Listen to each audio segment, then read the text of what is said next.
नमस्कार प्यारे दोस्तों। पशु परिचर भर्ती 2024 और हम देख रहे थे जनरल साइंस सामान्य विज्ञान, जिसके लगभग 30 प्लस क्वेश्चन आपके एग्जाम में बनकर आएंगे। आज क्लास नंबर 5 रहेगी, जो आरबीएससी और एनसीईआरटी है ना, कक्षा 6 से 12, उसका सार आपके सामने लेकर आ रहा हूं। एक बार ये जो है पूरी के पूरे टॉपिक करवाऊंगा, फिर टॉपिक अनुसार आरबीएससी कक्षा 6 से 12 के क्वेश्चन आपको करवाऊंगा। इसके अलावा 1551 क्वेश्चन की सीरीज हमारे यूट्यूब के माध्यम से आपको उपलब्ध करवाई जा रही है। प्लेलिस्ट में जाकर आप क्लासें अटेंड कर सकते हैं दोस्तों। चाहे नोट्स हो, चाहे 1551 क्वेश्चन हो, चाहे टॉपिक अनुसार क्वेश्चन हो, चाहे 30 मॉडल पेपर हो, ये सभी की PDF Kuchaman online classes app पर उपलब्ध है, वहां से आप प्राप्त कर सकते हैं दोस्तों। हमारा टारगेट है कि इस एग्जाम में हमारा टारगेट 135 प्लस रहे, हमारा स्कोर 135 प्लस रहे। उसके लिए प्रतिदिन आने वाली ये क्लासें आपको अटेंड करनी होगी दोस्तों। प्यारे मित्रों, एक बार वीडियो को लाइक, शेयर और चैनल को सब्सक्राइब कीजिए। चलते हैं फिर आज की इस बेहतरीन क्लास, मोस्ट इंपॉर्टेंट क्लास की और दोस्तों। आज जो टॉपिक है धातु एवं अधातु, ये मान के चलो कि 2 क्वेश्चन बनेंगे इस टॉपिक से। अब आपको यह अभी तक समझ में नहीं आएगा सर धातु और अधातु से कौन से टॉपिक, कौन से क्वेश्चन बनते हैं। तो जब हम इस टॉपिक को पढ़ेंगे ना, तब आपको पता चलेगा कौन से क्वेश्चन धातु अधातु से बनते हैं दोस्तों। चलिए दोस्तों, प्रकृति में 118 तत्व पाए जाते हैं, जिनमें 92 तत्व तो प्राकृतिक है और 26 तत्व संश्लेषित होते हैं दोस्तों, यानी बनाए गए हैं दोस्तों। 118 में से 92 तत्व तो प्रकृति के अंदर उपलब्ध है, 26 तत्व बना दिए गए। समझ गए। धातुओं की संख्या उनमें 91 है, अधातुओं की संख्या 22 है और उपधातु 5 है दोस्तों। तो कुल पृथ्वी में अभी जो हमारा ये पृथ्वी है, इसके अंदर 91 धातुएं पाई जाती है। अधातुएं हैं 22, उपधातु है 5 दोस्तों। आज ये जो हमारी क्लास रहेगी, ये 2 भागों में रहेगी, क्योंकि काफी इंपॉर्टेंट, काफी मोस्ट इंपॉर्टेंट क्वेश्चन यहां से बनते हैं और काफी लंबी क्लास है। तो मेरा एक ही काम है कि मैं 30 मिनट की क्लास देता हूं आपको, जिससे आप बोर ना हो और जो पढ़ रहे हो उसको 2 बार भी पढ़ो तो आपको अच्छी तरह याद हो जाए दोस्तों। धातुएं, आज के क्लास में सिर्फ और सिर्फ धातुओं के बारे में अध्ययन करेंगे हम। अधातु, उपधातु, मिश्र धातु छोड़ दो उनको, धातुएं पढ़ लो। आपका एक क्वेश्चन पक्का कर दूंगा 30 मिनट के अंदर। चलिए दोस्तों, धातुएं धन वैद्युतीय होती है। इनकी संयोजी कोष में, संयोजी कोष होता है, उसके अंदर 1, 2, 3 इलेक्ट्रॉन होते हैं दोस्तों। 1 भी हो सकता है, 2 भी हो सकते हैं, 3 भी हो सकते हैं। यह आसानी से इलेक्ट्रॉन त्याग कर धनावेशित आयन बनाते हैं। इलेक्ट्रॉन का आसान से यह त्याग कर देती है और धनावेशित हो जाती है। अपने संयोजी कोष का इलेक्ट्रॉन त्याग कर यह धनायन स्थिर होकर उत्कृष्ट गैस विन्यास प्राप्त कर सकती है या करती है दोस्तों। धातुएं विद्युत अपघटन की क्रिया में कैथोड पर विमुक्त होती है। सोना, चांदी, सीसा, लोहा, पारा आदि धातुओं के उदाहरण है दोस्तों। देखिए, अभी आपको सिर्फ और सिर्फ ये याद रखना है यहां से कि धातुएं इलेक्ट्रॉन का त्याग करती है, और इलेक्ट्रॉन का त्याग करेगी तो क्या होगी, धनावेशित हो जाएगी दोस्तों। समझ गए। इतना याद रखो इस मैटर से। ऊपर वाला जो पहली लाइन है ऊपर ही ऊपर दिखाई दे रही है आपको, वो पूरा का पूरा मैटर याद रखना है। अब देखिए, धातुओं को हमें पता कैसे चलेगा कि ये धातु है या नहीं, धातु में क्या गुण पाए जाते हैं। तो चलिए देखते हैं धातुओं के गुण दोस्तों। एक एक गुण बताऊंगा। धातुओं के गुणों को 2 भागों में विभक्त किया जाता है, भौतिक गुण और रासायनिक गुण। पहले हम देखेंगे यहां पे, वो देखेंगे धातुओं के भौतिक गुण दोस्तों। कौन से गुण? भौतिक गुण। भौतिक अवस्था, सामान्यतः सभी धातुएं कमरे के ताप पर ठोस होती है, परंतु पारा कमरे के ताप पर द्रव अवस्था में होता है। पारा को बाहर निकालो, बाकी बची हुई 91 धातुएं हैं ना, वो कमरे के तापमान पर ठोस अवस्था में पाई जाती है दोस्तों। एकमात्र पारा है जो कमरे के ताप पर भी द्रव अवस्था में होता है। आघात वर्धीयता, धातुओं को हथौड़े से पीटने पर पतले चद्दर यानी सीट के रूप में परिवर्तित होना ही आघात वर्धीयता कहलाती है। सोना और चांदी सबसे ज्यादा आघात वर्धनीय धातु है। धातु होती है, उसको अगर आप हथौड़े से पीटोगे ना तो उसका पतला चद्दर बना सकते हो। जैसे कि आपके पास क्या है, सोने का या चांदी का एक सिक्का है, उसको आप पीटिए, वो पतला होता जाएगा लेकिन टूटेगा नहीं। एक अंतिम समय आता है उसमें टूट जाता है लेकिन वो पतला होता जाएगा चद्दर की तरह। समझ गए? ये होती है आघात वर्धनीय। तन्यता, धातुओं को खींचकर पतले तार के रूप में परिवर्तित करना ही तन्यता कहलाती है। और सोना है ना, सोना, ये सबसे अधिक तन्य धातु होती है।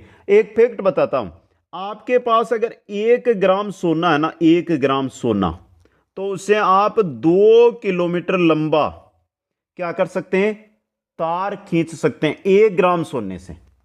कितना सा होता है, नंगी आंखों से जिसको देख भी ना पाते, 2 किलोमीटर लंबी तार उसकी आप खींच सकते हो, लेकिन वो टूटता नहीं है दोस्तों। समझ गए? उष्मा चालकता, समस्त धातुएं उष्मा की चालक है। सिल्वर तथा कॉपर उष्मा के सबसे अच्छे चालक है, जबकि लेड व मरकरी उष्मा के कुचालक है। लेड व मरकरी उष्मा के कुचालक होते हैं। सिल्वर सबसे अच्छा चालक, सिल्वर सबसे अच्छा चालक उष्मा का होता है दोस्तों। आगे देखिए, अभी भौतिक गुण और भी है हमारे। भौतिक गुण सबसे इंपॉर्टेंट है, पूरे भौतिक गुण देखेंगे हम यहां पे। विद्युत चालकता, धातुओं द्वारा उच्च विद्युत चालकता दर्शाई जाती है। सर्वश्रेष्ठ विद्युत चालकता चांदी की व तांबे के द्वारा दर्शाई जाती है। दूसरे क्रम पर सोना, एल्यूमिनियम तथा टंगस्टन का स्थान आता है। पारा व लोहा विद्युत प्रवाह में अधिक प्रतिरोध प्रदर्शित करता है।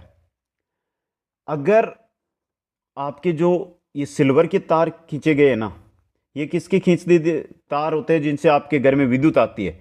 ये तार अगर चांदी के खींच देना तो आपके जो वोल्टेज आते हैं ना, उनकी मात्रा अधिक रहेगी।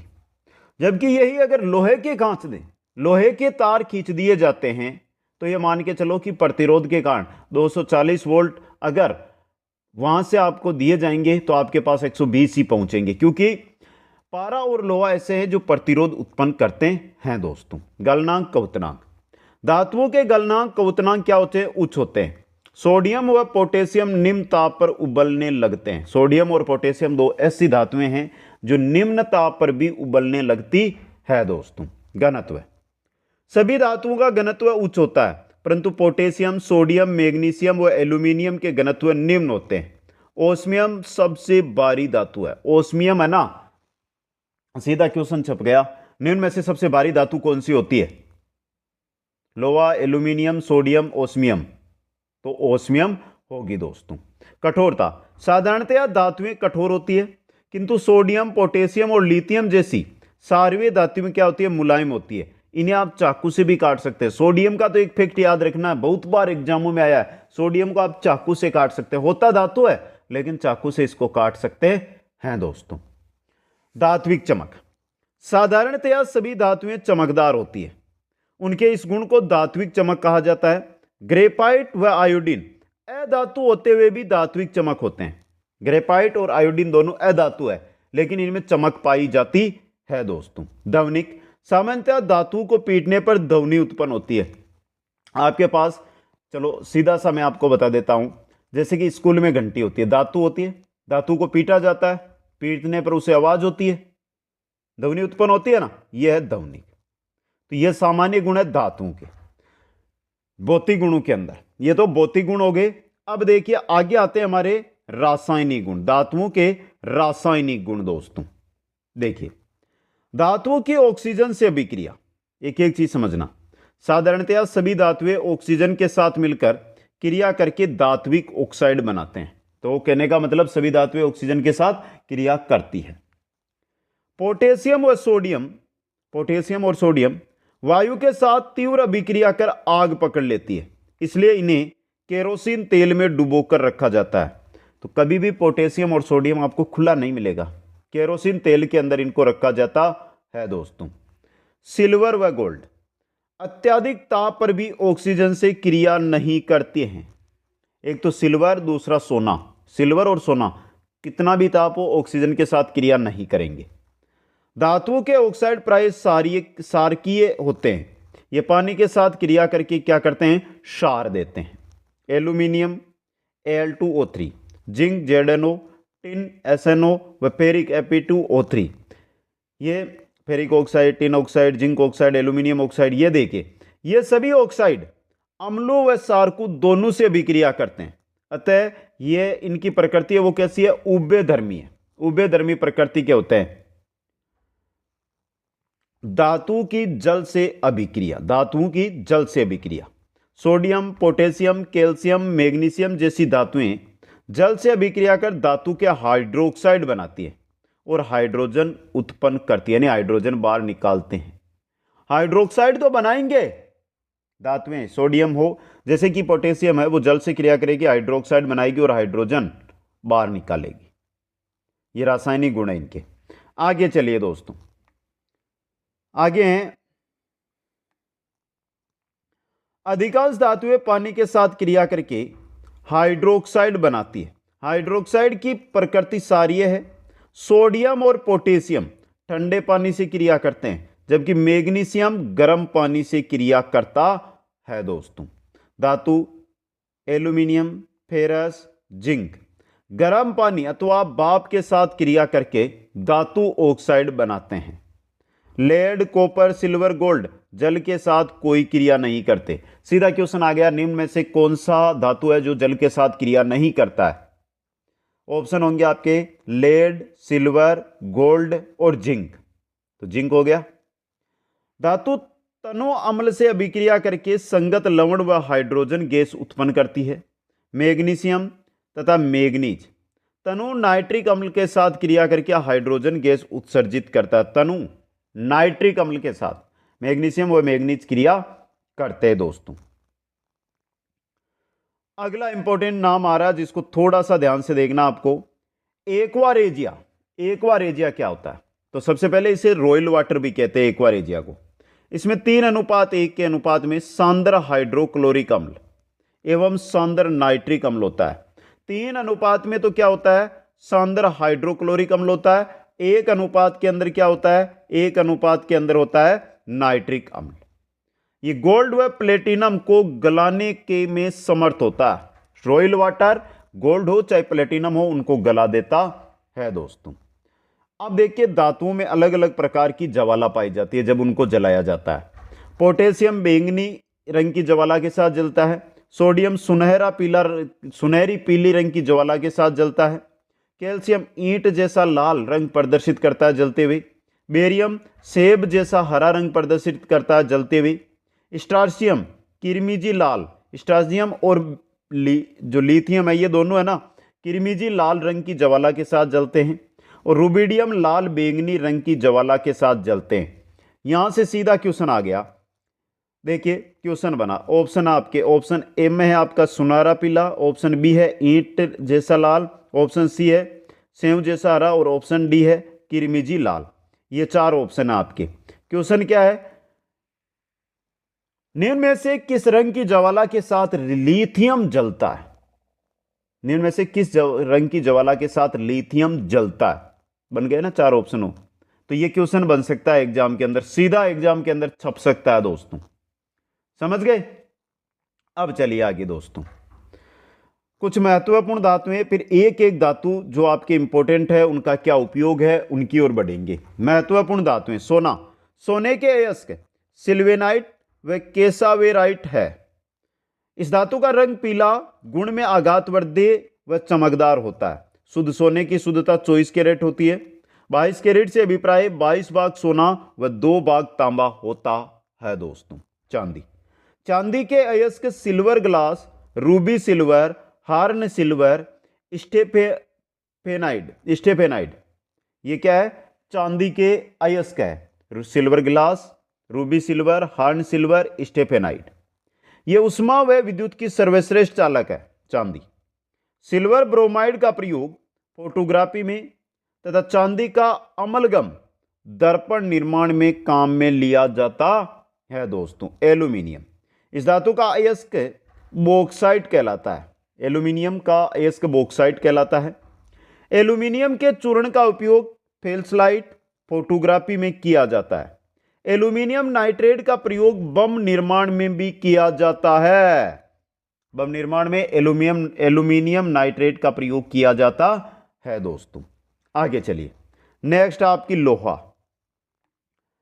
लोहे के अयस्क हेमेटाइट, मैग्नेटाइट, आयरन, पाइराइट, यह है दोस्तों, हेमेटाइट, मैग्नेटाइट, आयरन, पाइराइट। लोहे की 3 प्रमुख किस्में होती है, ढलुआ लोहा, पिटुआ लोहा और इस्पात।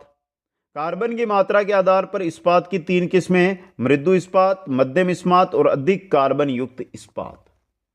तांबा, तांबे के अयस्क सल्फाइड अयस्क के रूप में उपलब्ध होते हैं, जैसे copper pyrite, copper glass, cuprite, malachite आदि। चांदी के बाद यह विद्युत की सबसे सुचालक धातु है। कौन? तांबा दोस्तों।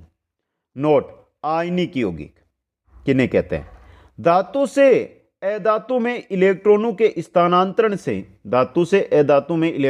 स्थानांतरण से बने यौगिकों को आयनिक यौगिक या विद्युत संयोजक यौगिक कहा जाता है दोस्तों। यह तो थी बेसिक जानकारी। अब हमें पढ़नी है एक एक धातु, जिनसे बहुत प्यारे क्वेश्चन बनेंगे आपके साथ में, क्वेश्चन बताता हुआ चलूंगा। कुछ महत्वपूर्ण धातु यौगिक, जिनमें सबसे पहला हमारा धातु आ रहा है, वो आ रहा है सोडियम। भूपर्पटी में सोडियम 2.27% है। उच्च क्रियाशील के कारण सोडियम हमेशा संयुक्त अवस्था में पाया जाता है, अकेला तो रह ही नहीं सकता, वायु के संपर्क में आकर भी जल जाता है दोस्तों। यह उच्च क्रियाशील धातु है, अर्थात नम वायु से क्रिया करके सोडियम ऑक्साइड Na2O बनाता है।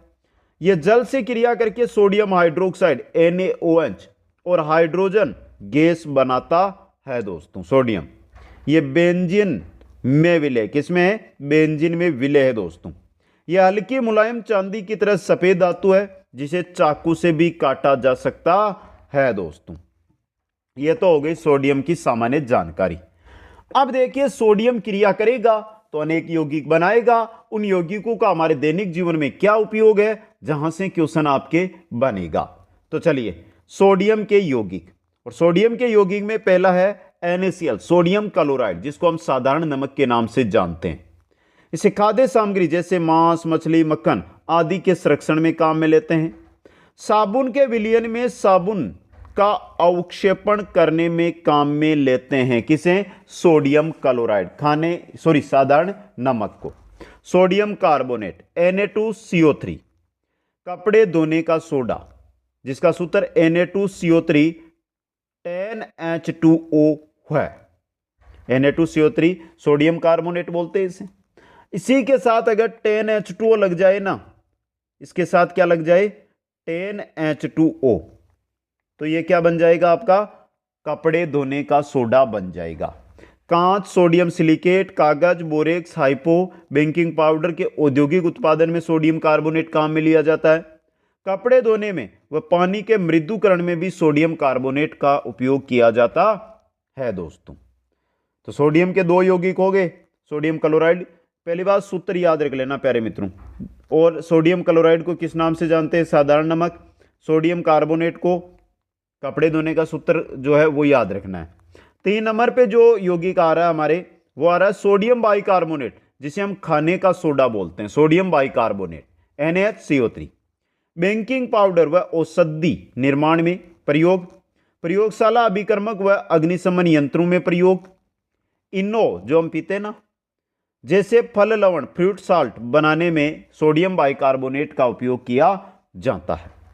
अगला sodium hydroxide NaOH, caustic soda का सूत्र NaOH। साबुन, अपमार्जक, कागज व सिल्क उद्योग में काम में लिया जाता है। प्रयोगशाला, रंजक उद्योग व पेट्रोलियम के शुद्धिकरण में काम में लेते हैं। बॉक्साइट के सांद्रण व कार्बन डाइऑक्साइड के अवशोषण में सोडियम हाइड्रोक्साइड NaOH को काम में लिया जाता है दोस्तों। अगला सोडियम का जो यौगिक है वो है सोडियम थायोसल्फेट Na2H2O3 5H2O, जिसको हाइपो के नाम से भी जानते हैं, हाइपो। साइनाइड विष के विषहर के रूप में, साइनाइड का जो विष होता है उसको, विष को खत्म करने के रूप में। मत्स्यशालियों में भरे जाने वाले टोंटी के जल में क्लोरीन दूर करने में। सिल्वर व गोल्ड के निष्कर्षण में। और गोल कर्मी के बचाव में पैरों को धोने में। इंपॉर्टेंट है पशु परिचर भर्ती के लिए। ये गोल कर्मी के बचाव में पैरों को धोने के लिए कौन सा यौगिक काम में लिया जाता है? Sodium thiosulphate, sodium thiosulphate hypo दोस्तों, जिसका सूत्र Na2H2O3 5H2O होता है। यह था सोडियम और सोडियम के यौगिकों का उपयोग। 2 नंबर पे हमारे आएगा मैग्नीशियम, जिसकी परमाणु संख्या 12 है, द्रव्यमान संख्या 24। फ्लैश लाइट रिबिन बनाने में, फ्लैश लाइट रिबिन, आतिशबाजी और फोटोग्राफी में इसका मुख्य रूप से उपयोग होता है मैग्नीशियम का। मिश्र धातु बनाने में, क्योंकि इससे मिश्र धातु बहुत हल्के व मुलायम होते हैं, मैग्नीशियम के मिश्र धातु बहुत ही हल्के बनते हैं दोस्तों। यह हवाई जहाजों व मोटर वाहनों के ढांचों को बनाने में प्रयुक्त होता है। तो यह क्वेश्चन बन गया आपके लिए इंपॉर्टेंट। उच्च क्रियाशीलता के कारण मैग्नीशियम रिबन को सामान्यतः नाइट्रोजन के वातावरण में रखा जाता है। मैग्नीशियम उच्च क्रियाशीलता दिखाता है, समझ गए आप यहां पे। अब देखिए मैग्नीशियम के यौगिक कौन कौन से हैं। 2-3 यौगिक तो इसके भी होंगे। पहला यौगिक है आपका मैग्नीशियम के यौगिक, जिनमें पहला यौगिक आपका जो आ रहा है वो आ रहा है मैग्नीशियम सल्फेट। सल्फेट जहां पे मिले SO4 कर देना, MgSO4। सल्फ्यूरिक अम्ल के निर्माण में उत्प्रेरक के रूप में मैग्नीशियम सल्फेट को काम में लेते हैं। सिरेमिक सीमेंट तथा माचिस के निर्माण में मैग्नीशियम सल्फेट को काम में लेते हैं। अग्निरोधी वस्त्र बनाने, दस्तवार, दवा के रूप में मैग्नीशियम सल्फेट को काम में लेते हैं। चमड़ा उद्योग में व रंगाई उद्योग के अंदर मैग्नीशियम सल्फेट को काम में लिया जाता है दोस्तों। नेक्स्ट है मैग्नीशिया। मैग्नीशियम ऑक्साइड होता है, जो मैग्नीशियम ऑक्साइड है MgO, उसे मैग्नीशिया कहा जाता है। यह बहुत ऊंचे ताप पर द्रवित होता है, अतः भट्टों में इसका अस्तर लगाया जाता है। जो गर्म करने के भट्टे होते हैं उनके अंदर अस्तर बनाया जाता है मैग्नीशिया का, क्योंकि यह बहुत अधिक ताप होने पर ही द्रव अवस्था में आता है। इसका उपयोग दवा के रूप में पेट की अम्लीयता दूर करने में भी होता है। मैग्नीशिया का पेट के अंदर अम्लीयता है, उसको दूर करने में इसका उपयोग किया जाता है। तो मैग्नीशियम के मैग्नीशियम सल्फेट और मैग्नीशिया 2 तो हो गई यौगिक। तीसरा यौगिक है आपका, वो है, नाम क्या है, मैग्नीशियम हाइड्रोक्साइड। Magnesium hydroxide. शीरा से चीनी के निष्कर्षण में मैग्नीशियम हाइड्रोक्साइड का उपयोग होता है। मैग्नीशियम सल्फेट, इसका उपयोग कपास उद्योग, साबुन एवं पेंट उद्योग में होता है। कपास उद्योग, साबुन उद्योग, पेंट उद्योग में मैग्नीशियम सल्फेट का उपयोग किया जाता है दोस्तों। मैग्नीशियम कार्बोनेट, मैग्नीशियम कार्बोनेट, यह प्रकृति में मैग्नेसाइट व डोलोमाइट के रूप में पाया जाता है। इसका उपयोग मैग्नीशियम एल्वा में दवा के रूप में तथा प्रति अम्ल के रूप में किया जाता है। मैग्नीशियम कार्बोनेट, पहली बात तो जो एल्वा है ना, मैग्नीशियम एल्वा, इसमें दवा के रूप में होता है और प्रति अम्ल के रूप में भी इसका उपयोग किया जाता है। आगे आ रहा है मैग्नीशियम अल्वा, जिसका सूत्र याद कर लो प्यारे मित्रों, बहुत ही लंबा, MgOH2 2MgCO3 3H2O। इसका प्रयोग धातु के अपघर्षण के रूप में किया जाता है और इसका उपयोग प्रसाधन सामग्री में भी किया जाता है। मैग्नीशियम एल्वा का उपयोग दोस्तों। यह हो गया मैग्नीशियम और मैग्नीशियम के यौगिकों के उपयोग दोस्तों और सूत्र। अगली जो हमारी धातु आ रही है उसका नाम है सिल्वर। देखिए सिल्वर, सिल्वर नरम सफेद चमकदार संक्रमण धातु है। इसकी परमाणु संख्या 47, द्रव्यमान संख्या 108 होती है। उष्मा व विद्युत की सर्वश्रेष्ठ चालक सिल्वर है। यह शुष्क तथा H2S मुक्त वायु से क्रिया नहीं करती है, लेकिन यदि H2S उपस्थित है तो यह काले रंग के सिल्वर सल्फाइड के बनने के कारण काली पड़ जाती है। चांदी अगर H2S मिल जाता है उसको कहीं पर तो वो क्रिया करेगी और काली पड़ जाती है। सिक्के, बर्तन व आभूषण बनाने में उपयोग सिल्वर का होता है। मिश्र धातु के रूप में धातु के छिद्र भरने के अंदर सिल्वर का उपयोग किया जाता है और सिल्वर लेपन में भी प्रयुक्त किया जाता है दोस्तों। यह तो बेसिक जानकारी सिल्वर की और बेसिक उपयोग हो गए। अब सिल्वर के जो अलग अलग यौगिक बनते हैं क्रिया करने के फलस्वरूप, उनके बारे में देखिए। सिल्वर के यौगिक, सिल्वर नाइट्रेट AgNO3, जिसे लूनर कास्टिक के नाम से जानते हैं, लूनर कॉस्टिक। प्रयोगशाला में अभिकर्मक के रूप में एमिट न मिटने वाली स्याही बनाने में सिल्वर नाइट्रेट का प्रयोग होता है। जब आप वोट देने जाते हैं, जब आप वोट देते हैं तब आपको पता हो ना, आपकी अंगुली पे लगाई जाती है एक स्याही जो कुछ दिनों तक आपकी अंगुली पे लगी हुई रहती है, वो एमिड स्याही है। फोटोग्राफी में वर्जित दर्पण बनाने में सिल्वर नाइट्रेट प्रयोग होता है। अगला है silver bromide, AgBr, silver bromide. Photography में सिल्वर ब्रोमाइड का उपयोग किया जाता है दोस्तों। यह हो गया सिल्वर और सिल्वर के यौगिक। अगले हमारा आ रहा है तांबा, कॉपर, तांबा कॉपर। देखिए इसका परमाणु क्रमांक 29, द्रव्यमान संख्या 63.54 होती है। लाल नारंगी रंग की धात्विक चमक देता है, लाल नारंगी रंग की। उष्मा व विद्युत का अच्छा सुचालक होता है। इसका गलनांक 1003 डिग्री सेल्सियस, कवतनांक 2310 डिग्री सेल्सियस होता है। यह शुष्क वायु से कोई क्रिया नहीं करता है, लेकिन नम वायु से क्रिया करके यह बेसिक कॉपर कार्बोनेट यानी हरी परत बनाता है। इंपॉर्टेंट है ये। विद्युत लेपन तथा विद्युत मुद्रण में इसका उपयोग होता है। विद्युत तार, विद्युत उपकरण, कैलोरी मापी, घरेलू बर्तन बनाने में भी तांबे का उपयोग किया जाता है। सिक्के और मिश्र धातु बनाने में भी तांबे का उपयोग किया जाता है दोस्तों। ये तो हो गई तांबे की बेसिक जानकारी। अब देखिए तांबे के यौगिक कौन कौन से हैं। तांबे के यौगिक जिनमें मुख्य रूप से आपके एक ही यौगिक आपको पढ़ना है, वो है नीला थोता, क्योंकि नीला थोता आपके पशुपालन विषय के अंदर आता है बार बार और क्वेश्चन भी आता है इसका। CuSO4 5H2O, जिसे कॉपर सल्फेट के नाम से हम जानते हैं, नीला तोता या कॉपर सल्फेट। विद्युत लेपन और विद्युत बैटरी में काम में लिया जाता है। कॉपर सल्फेट तथा चूने का मिश्रण ब्रुद्धो मिश्रण कहलाता है, जिसका उपयोग कवकनाशी के रूप में भी किया जाता है पशुओं के अंदर। वस्त्रों को रंगने व लकड़ी के परिरक्षण में भी नीला तोता कॉपर सल्फेट का उपयोग किया जाता है दोस्तों। धातु अधातु जो टॉपिक हम पढ़ रहे हैं प्यारे मित्रों, उसमें आज हम क्लास को यहीं पे रोकते हैं, क्योंकि जो टॉपिक अभी तक आज हमने पढ़ा है इतना ही टॉपिक अभी इसमें बचा हुआ है। अभी कुछ धातुएं भी बची हुई है, फिर अधातु, हमें अधातुओं के बारे में पढ़ना है, मिश्र धातु पढ़नी है, उपधातु पढ़नी है। तो प्यारे मित्रों 2 पार्टों में इस क्लास को हम देखेंगे। पहला पार्ट आपके सामने notes Kuchaman online classes app पर उपलब्ध है। आप कमेंट करके मेरे को यह बता दो कि आज की क्लास आपको कैसी लगी। अगर पसंद आई है तो कम से कम 5 से 10 मित्रों के पास शेयर जरूर करें, वीडियो को लाइक करें, अधिक से अधिक शेयर करें, चैनल को सब्सक्राइब करें और सभी क्लासें प्लेलिस्ट में जाकर अटेंड करें दोस्तों। आप सभी साथियों को बहुत बहुत धन्यवाद। जय हिंद, जय भारत।